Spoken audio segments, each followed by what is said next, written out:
नमस्कार, छायाज kitchen recipe ब्लॉगमध्ये आपले मनपूर्वक स्वागत आहे.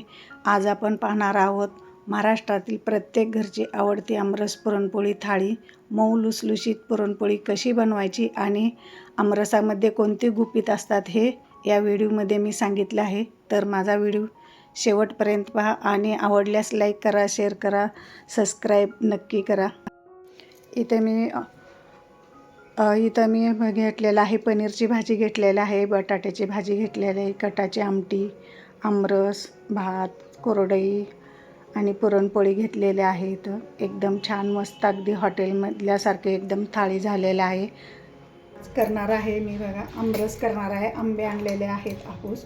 मी आंबा ऊस नसतो म्हणून मी 1-2 तास मी पाण्यात भिजत ठेवले होते, कारण तुम्ही पाण्यात घालूनच करा, कारण आंबा उष्ण असतो त्यामुळे आपल्याला बाधत नाही पाण्यात ठेवल्यामुळे.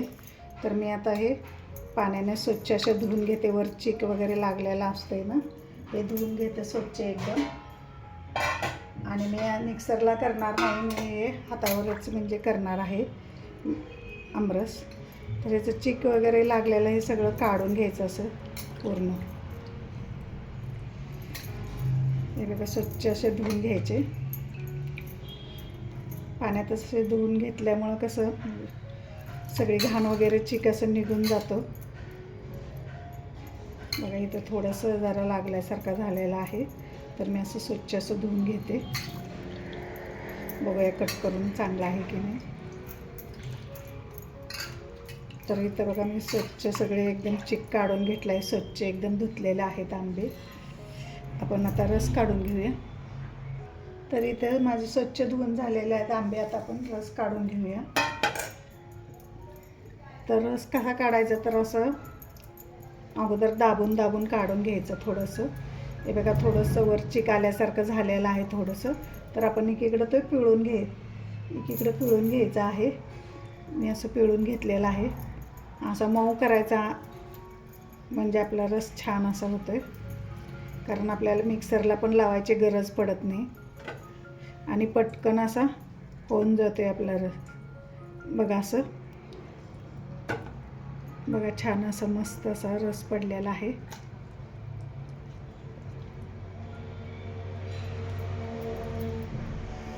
तर आपण सगळेच असेच आंबे आता काढून घेऊया.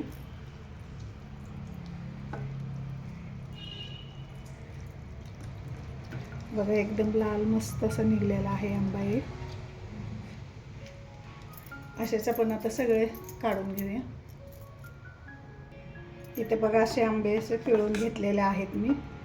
तर हे आता पातेल्यात काढून घेऊया आणि एकदाच आपण कोय आणि साल धुवून घेऊया. म्हणजे असं घट्ट असं मिक्सरला वगैरे लावायचं नाही, असंच मी आता कोय पण धुवून घेते. माझी हे कोय पण एक वेळा धुवून झालेलं आहे बघा. असा घट्टसर असा मिक्सरला मी अजिबात लावलेला नाही किंवा रवीनं पण घुसळलेलं नाही. तर नुसतं असं चमच्यानं हलवून घेतलेलं आहे. तर किती छान मस्त असं झालेलं आहे बघा. तर याच्यामध्ये आता मी 2 चमचे साखर टाकणार आहे. या चमच्याने 1 चमचा आणि हा 1-2 चमचे साखर टाकलेलं आहे मी याच्यामध्ये. याला चांगलं आता ढवळून घेऊया.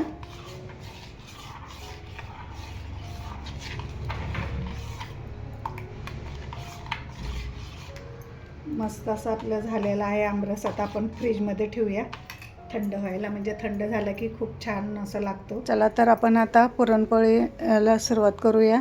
तर मी ते शॉर्ट व्हिडिओ घेतलेला आहे. तर तुम्हाला लिंक पाहिजे असले तर खाली मी तुम्हाला बॉक्समध्ये देणार आहे. तर इथं मी पुरणपोळी केलेली आहे. तर हे पुरणपोळी लाटताना एकदम दाब देऊन पण लाटायची नाही, अगदी हलक्या हातानं लाटायची. खूप छान म्हणजे तयार होते पुरणपोळी. बघा मस्त एकदम लुसलुशीत झालेलं आहे. आणि मी टिप्स पण तुम्हाला सांगणार आहे.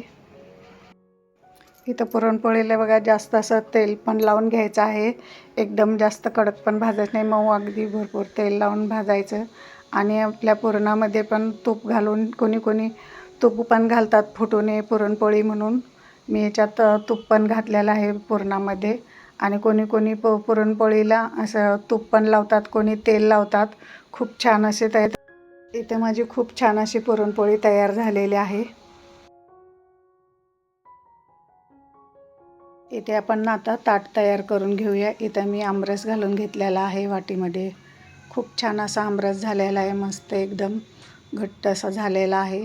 कोणी कोणी ह्याच्यावरती तूप पण घालून घेते, तर मी ह्याच्यावरती तूप घातलेलं नाही आहे, तूप आवडत नाही म्हणून तूप घातलेलं नाही. तर इथं मी पुरणपोळी घेतलेली आहे, त्याच्यावरती तूप घालून घेतलेलं आहे, भरपूर असं तूप घालून घेतलेलं आहे. खूप छान मऊ मऊ अशी पुरणपोळी झालेली आहे.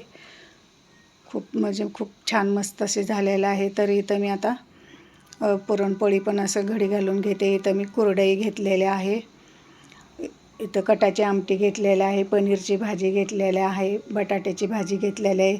माझी रेसिपी आवडली तर लाईक करा, शेअर करा, सबस्क्राईब करा. माझा व्हिडिओ शेवटपर्यंत पाहिल्याबद्दल तुमचे खूप खूप खूप धन्यवाद.